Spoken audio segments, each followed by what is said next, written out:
எத்தனை செய்திகளை சொன்னார். இந்த தென்னாட்டு போர்க்களங்களை சொன்னார். அந்த போராட்ட களங்களின் தலைநாயகர்கள் யார் யார் என்பதை எல்லாம் சொன்னார். எனக்கு தெரியாத செய்திகளை சொன்னார். அவரிடத்திலே இருக்கக்கூடிய 2 புத்தகங்களை இவரிடம் கொடுத்து விட்டார். ஒரு மிகப்பெரிய படிப்பாளி, மிகப்பெரிய லட்சியவாதி, மிகப்பெரிய போராட்ட தலைநாயகன்.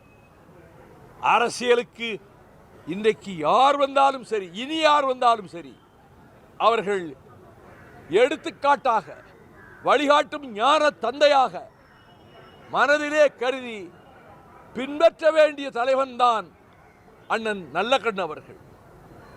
எளிமையின் சிகரம், நேர்மையின் சிகரம், பாட்டாளி வர்க்கத்தினுடைய உரிமைக்கு கொடியேந்தி முழக்கம் இடுவதிலே சிகரம், ஒடுக்கப்பட்டவர்களுக்கு விடியலுக்காக ஏங்கிய உள்ளம், சாதி மறுப்பு போராட்டங்களை முன்னின்று நடத்திய தீரர், அனைத்து பிரச்சனைகளிலும் தமிழக நிலையை காப்பாற்றுவதற்கும் இந்திய உபகண்டத்தினுடைய ஜனநாயகத்தை பாதுகாப்பதற்கும் மதச்சார்பின்மையை நிலைநாட்டுவதற்கும் சாதி பிணக்குகள் அடியோடு அகல்வதற்கும் சமத்துவம் தழைப்பதற்கும் சமூக நீதி மலர்வதற்கும்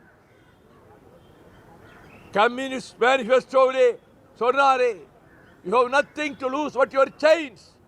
அடிமை விலங்குகளை தவிர நீங்கள் எதையும் இழக்கப் போவதில்லை என்பதை ஆழமாக நெஞ்சிலே பதிய வைத்துக் கொண்டு தன் மொத்த வாழ்க்கையையும் லட்சியத்துக்காகவும் ஏற்றுக்கொண்ட இயக்கத்துக்காகவுமே அர்ப்பணித்த ஒழுக்க சீலர், உத்தமர், அம்மா மனிதன், வாழ்நாள் போராளி, எங்கள் நெஞ்சத்தில் அணையாத தீபமாக ஒளி வீசிக்கொண்டே இருப்பார்.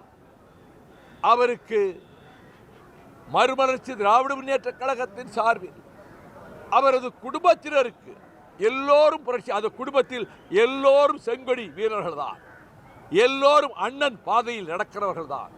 அந்த குடும்பத்தினருக்கு, உற்றார் உறவினருக்கு, உறவினர்கள் என்பவர்களெல்லாம் கம்யூனிஸ்ட் தோழர்கள் தான்.